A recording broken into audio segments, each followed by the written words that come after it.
नमस्कार मित्रांनो, मी जयकर मांडके माझ्या चॅनलवर आपल्या सगळ्यांचे स्वागत करतो।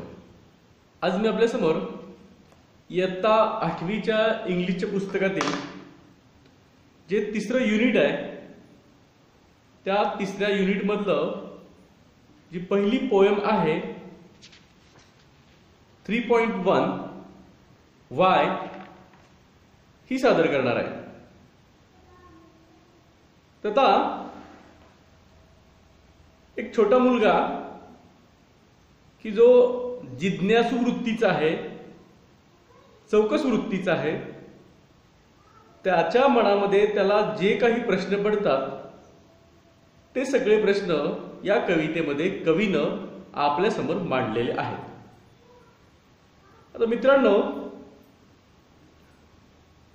अनेक छोट्या मुलांना प्रश्न पडत असतात आणि मोठ्यांनी त्या पडलेल्या प्रश्नांची उत्तरं द्यायला हवीत।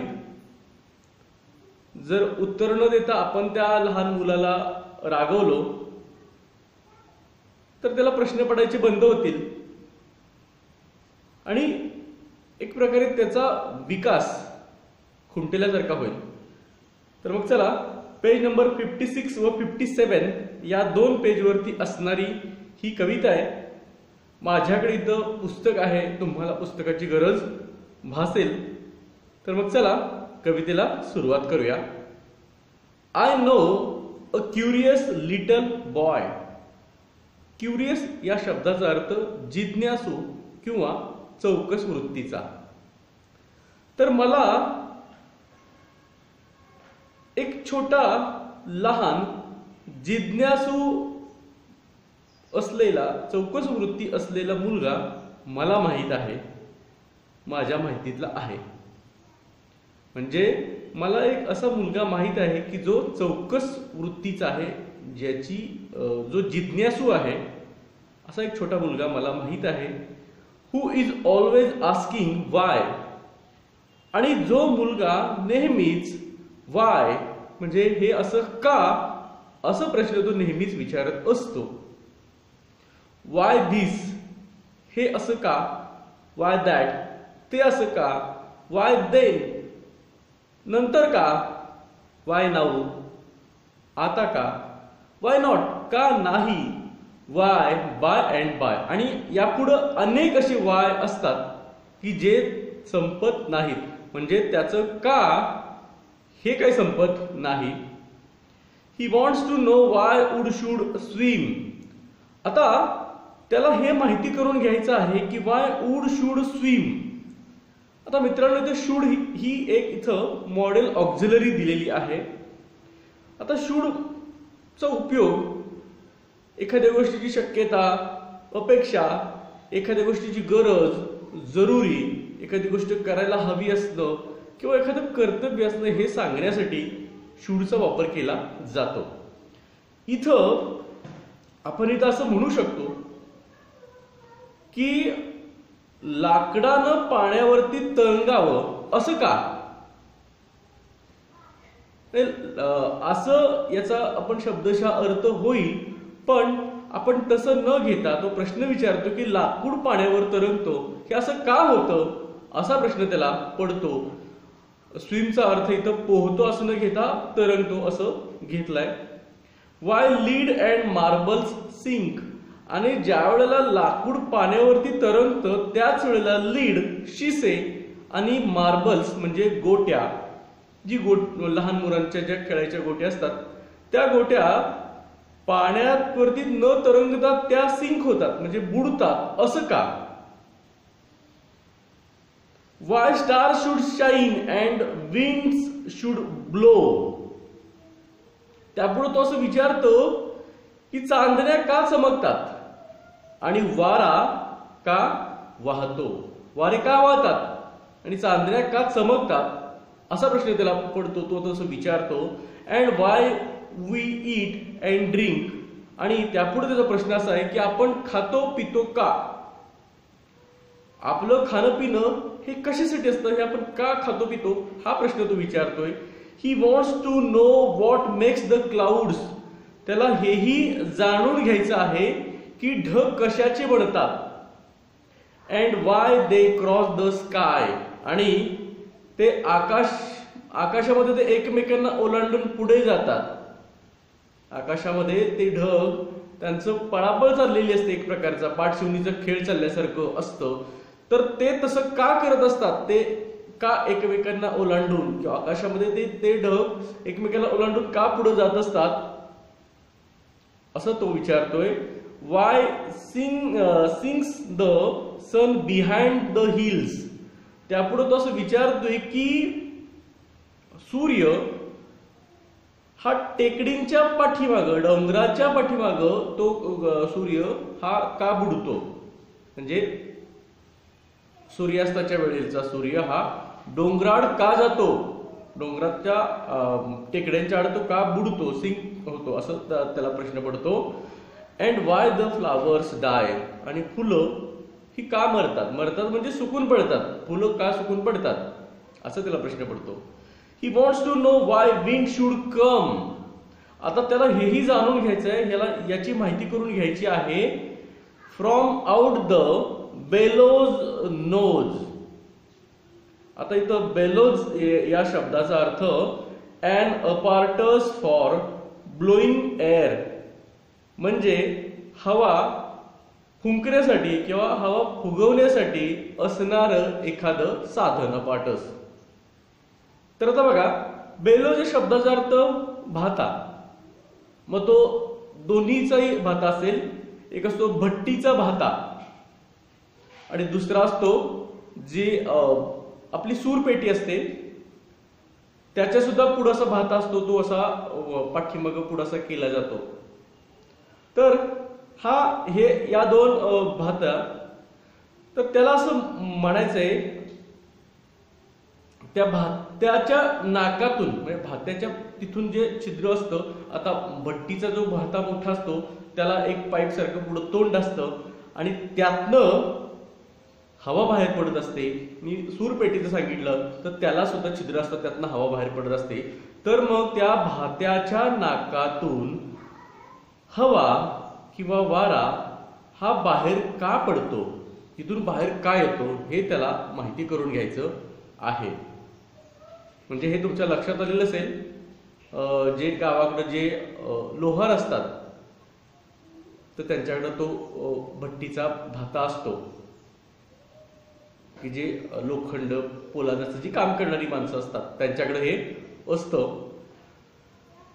त्यापुढे बघा, Y pop guns should go pop and why the ocean abs and flows. त्यापुढे तो असं विचारतोय की Y pop guns should go pop. Pop gun या शब्दाचा अर्थ टॉय गन, म्हणजे खेळण्यातली जी काही गन आहे, खेळण्यातली जी बंदूक आहे तिचा फट्ट असा आवाज किंवा खट्ट असा आवाज का येतो, हाही त्याला प्रश्न पडतो. म्हणजे खेळण्यातल्या बंदुकांचा जो आवाज येतो तो तसा का येतो. And why the ocean abs and flows. आणि त्यापुढे तो असं म्हणतो की सागराला जी एब्स येते म्हणजे ओहोटी येते, अँड फ्लोज म्हणजे भरती येते, म्हणजेच ते पाणी चढलं जातं, हे असं का होतं. आता इथे एबचा अर्थ दिलाय बघा, tide water moves away from the land. Ebb या शब्दाचा अर्थ की समुद्राचं पाणी किनाऱ्यापासून खूप आत दूरवरती आत जातं.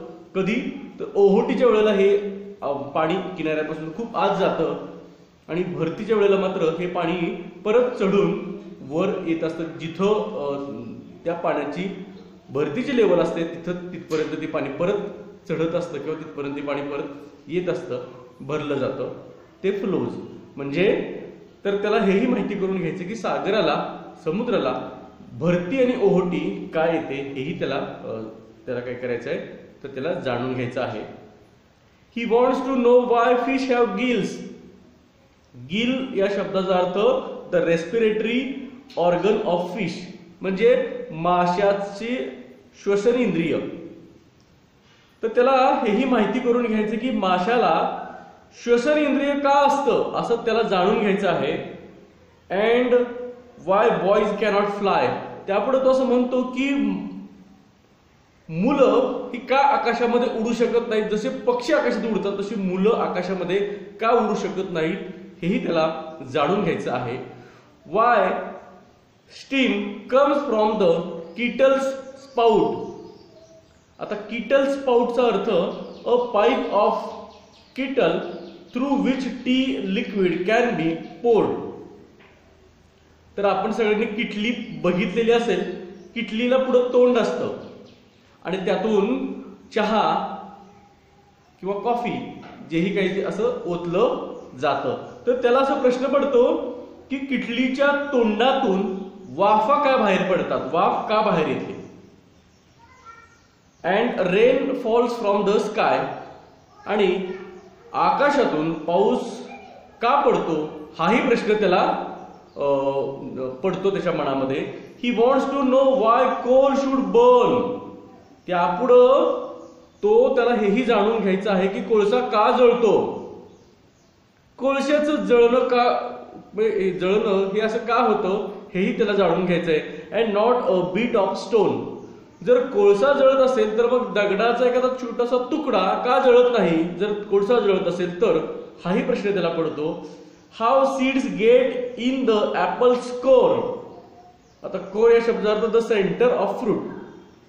तो असं म्हणतो की सफरचंदाच्या मध्ये गाभ्यामध्ये बरोबर आत बिया कशा जातात, कुठून जातात, तिथं आत कशा असतात त्या बिया.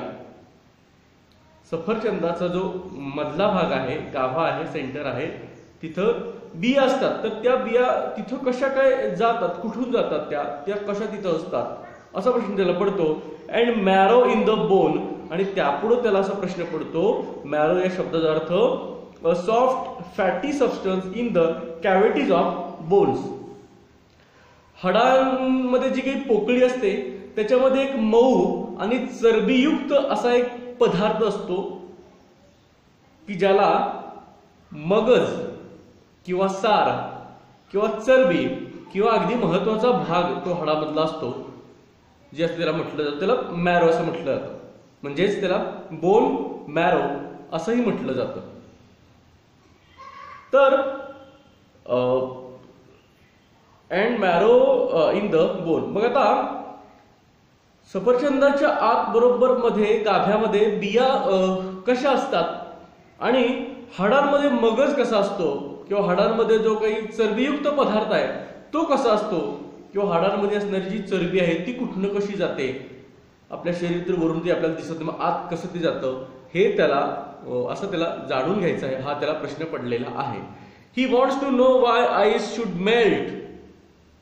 त्याला हेही जाणून घ्यायचं आहे की बर्फ का वितळतो. बर्फाचं वितळलं जाणं, बर्फ वितळला जातो, मग हे का होतं हेही त्याला माहिती करून घ्यायचं आहे. Y spiders eat the flies. त्यापुढे असं म्हणतो की जे स्पायडर्स आहेत ते फ्लाईज माशा का खातात. स्पायडर्स म्हणजे माहित असेल आपल्याकडं घरामध्ये जाळ्या करणारा जो कोळी असतो तर तो किंवा अगदी इतरत्र बाहेर कुठेही तर ते माशा का खातात असा त्याला प्रश्न पडतो. वाय बीज should sting and why the yeast should make the dough to rise. त्यापुढे असा त्याला प्रश्न पडतो की ज्या हनी बीज असतात, मधमाशा असतात, त्यांना स्टिंग का असतं. स्टिंग म्हणजे डंख किंवा दंश मारण्यासाठी जी असते नांगी ती त्यांना का असते. The yeast should make the dough to rise. आता इथे डोज या शब्दाचा अर्थ आहे a thick mixture of flour, make a thick mixture of flour, water etcetera ready to be baked into bread. म्हणजे एक असं पिठाचं आणि पाण्याचं एक असं मिश्रण की जे थिक असतं आणि जे भट्टीमध्ये बेक करण्यासाठी तयार असतं, ज्यापासून ब्रेड बनवला जातो. म्हणजे बघा आपण कणिक मळतो तर ती कणिक खूप मळल्यानंतर त्याचा तो डो तयार होत असतो. तर आता तो जो डो आहे त्याच्यामध्ये यीस्ट, आता यीस्ट या शब्दाचा अर्थ काय, तर यीस्ट म्हणजे किंब, विज्ञानातला शब्द आहे, किंवा खमीर हाही एक अर्थ आहे त्याचा यीस्टचा. आता ते कशासाठी टाकलं जातं, तर मैद्याचं जे मैदा आहे तो मळलेला असतो, त्याच्यामध्ये यीस्ट टाकल्यामुळं तो काय होतो, तर तो फुगला जातो. त्यामध्ये एक प्रकारचा म्हणजे आंबवलं जातं, थोडक्यात आंबल्यासारखं होतं ते, आणि मग ते फुगलं जातं आणि त्यापासून छान असा ब्रेड तयार होत असतो. तर तो जो डो आहे म्हणजे कुठलाही पाव हा अगोदर एका मैद्याचा भाग असतो, ज्याच्यामध्ये यीस्ट टाकलेलं असतं, आणि त्यापुढं मग ते त्याचा बेक केल्यानंतर मग मात्र तो जो आहे तो आकार सोडून तो मोठा फुगलेला असतो, म्हणजे मोठं झालेलं असतं ते. तर बघा तो असं सांगतो, तो असं विचारतो की the yeast should make the dough to rise, म्हणजे काय, तर तो जो ती जी कणिक आहे किंवा मैदा जो आहे त्याचा केलेलं जे मिक्सचर आहे, कणिकच म्हणू आपण त्याला, तर ते जे ती जी कणिक आहे ती आहे त्याच्यापेक्षा तिचा आकार वाढवण्यासाठी त्यामध्ये यीस्टच का वापरलं जातं. म्हणजे पाव जर यीस्ट नाही वापरलं गेलं तर आहे तो तसाच राहील आणि तो फुगणार नाही, मग तो खायला पण बरोबर लागणार नाही, म्हणजे ब्रेड सुद्धा. तर मग त्याच्यामध्ये ते एक प्रकारची ती किण्वन प्रक्रिया असते, आंबवण्याची प्रक्रिया असते. त्यापुढे बघूयात. Some of his whys are not too hard. आता त्याचे काही जे वाईज आहेत, म्हणजे काही जे त्याचे का असे जे काही प्रश्न आहेत की नाही, ते काही खूप कठीण अजिबात असत नाहीत, म्हणजे ते खूप कठीण असतात असं नाही. To answer if you will try, म्हणजे बघा त्याचे जे काही प्रश्न आहेत त्यातले ते अगदी तुम्ही जर का प्रयत्न केलात तर उत्तर द्यायला ते खूप अवघड किंवा कठीण आहेत असं अजिबात नाही, म्हणजे ते सोपे असतात असं त्याला सांगायचं आहे. But other no one ever yet has found the reason why. पण त्यातले काही वाय असणारे असे काही प्रश्न आहेत, का असे काही त्याचे प्रश्न आहेत बरं का, की त्यातलं आतापर्यंत अद्यापही त्यातल्या त्या काच अद्यापही कोणालाही उत्तर सापडलेलं नाही, असं हे कवी म्हणत आहे. तर मित्रांनो, सोपी कविता आहे, तुम्हाला निश्चितच लक्षात आलेली असेल. एकच मी सांगेन की या जगामध्ये घडत असलेल्या प्रत्येक गोष्टीच्या पाठीमागं काहीतरी कार्यकारण भाव असतो, म्हणजे काहीतरी कारण असतं. पण सर्वच गोष्टींची कारणं जर आपण शोधत बसलो तर अनेक जन्म पुरणार नाहीत. बरेचसे असे काही प्रश्न आहेत बरं, की जे प्रश्नच असलेले खूप चांगलं असतं, ते उत्तर शोधणं खूप अवघड असतं, खूप कठीण जातं. बरेचसेच उत्तरं शोधलेली आहेत, विज्ञान आणि यातली बरेचशीच उत्तरही शोधलेली आहेत, पण यातलं बरंचच का जे असं आहे जे आपल्या नव्हे अनेकांच्या आवाकाच्या पलीकडचं आहे, त्यांचं आयुष्य संपलं तरीही त्याचं उत्तर मिळालेलं नाही. त्यामुळे असे अनेक प्रश्न आहेत की ज्या प्रश्नांची उत्तरं, या मुलाच्या प्रश्नांची उत्तरं द्यायला सोपी आहेत, पण असे अनेक प्रश्न आहेत की ज्यांचं उत्तर अद्यापही कोणालाही सापडलेलं नाही. मित्रांनो, माझा हा व्हिडिओ तुम्हाला निश्चितच आवडला असेल. कृपया माझ्या व्हिडिओला लाईक करा, माझा चॅनल सबस्क्राईब करा, माझा व्हिडिओ शेअर करा. माझा व्हिडिओ पाहिल्याबद्दल आपल्या सगळ्यांचे मित्रांनो अगदी मनापासून खूप खूप धन्यवाद. धन्यवाद मित्रांनो.